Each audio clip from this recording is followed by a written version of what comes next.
Hey folks, welcome to the Week 8 focus video for MH510 in the spring of 2024. This week we're going to be dealing with feminist race and gender history and historians, probably also dealing a little bit with some class stuff maybe in the readings. So there we go.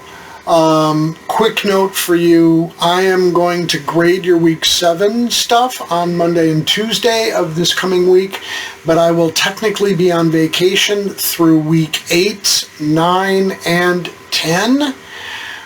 Dr. David Olbrich will be handling the discussion and grading the discussions. I will be coming back for week 11 to handle the discussions in there, and also to be grading your paper, which is due at the end of week 10.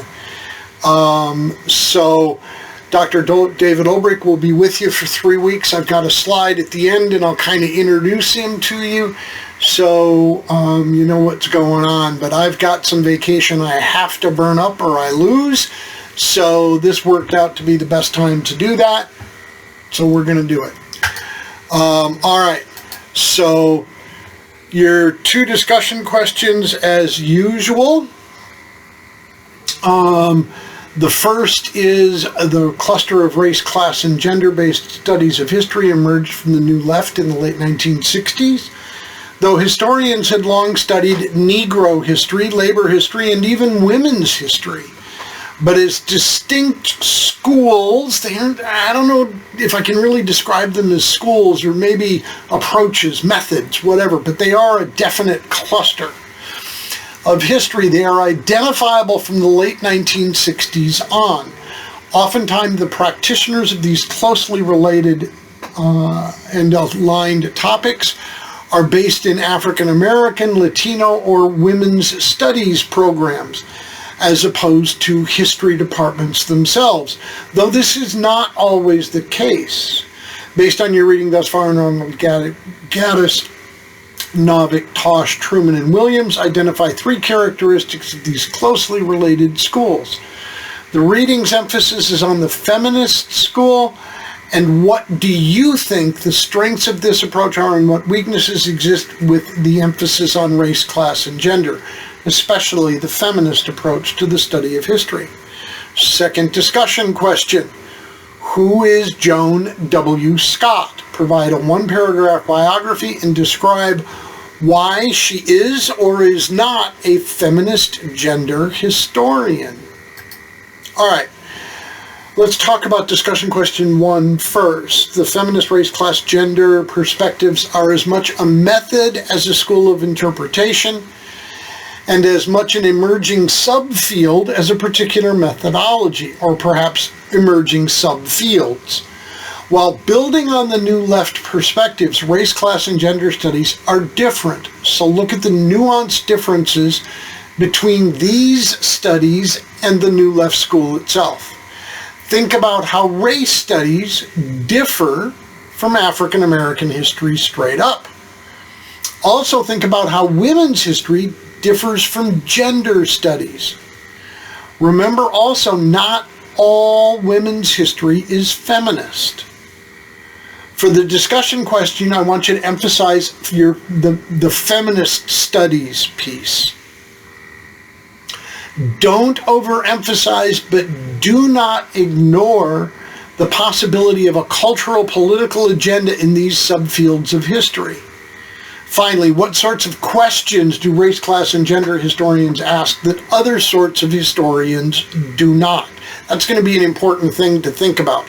What sort of questions do race, class, and gender historians ask that other sorts of historians do not? Then, who is Joan W. Scott? Provide a 1-paragraph biography and describe why she is or is not a feminist gender historian. Got some resources there for you, everything from YouTube to journal articles. Take a look at them, integrate them into your discussion question for discussion question 2. All right, let's think ahead to your final essay. You're going to use your annotated bibliography as a sort of roadmap. What are the contours of the historiography? Be sure to organize your historiography either by argument or by chronology, not by author. Feel free to criticize, but be sure you use evidence to criticize, not just your opinion. Do use Grammarly or the built-in Microsoft Word grammar and spelling editor, but use it. Do not let it use you.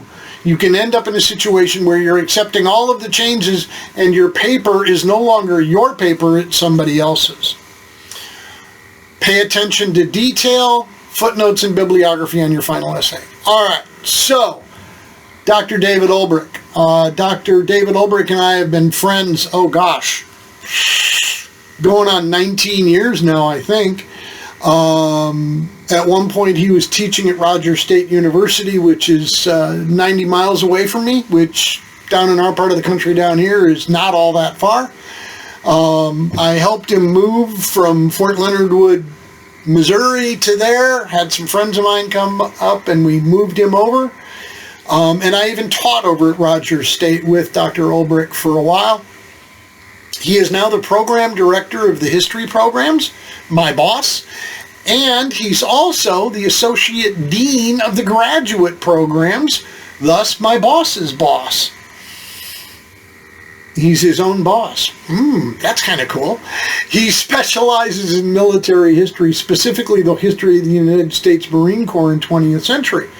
But luckily for you, he also writes in the field of race, class, and gender in military history. In discussion, he is something of an energizer bunny. I'll give you that right up front. He responds a lot more than I do. I don't think he does wrap-ups like I do, and he tends to ask a question, and then another question, and then another question, and then another question. He likes long threads.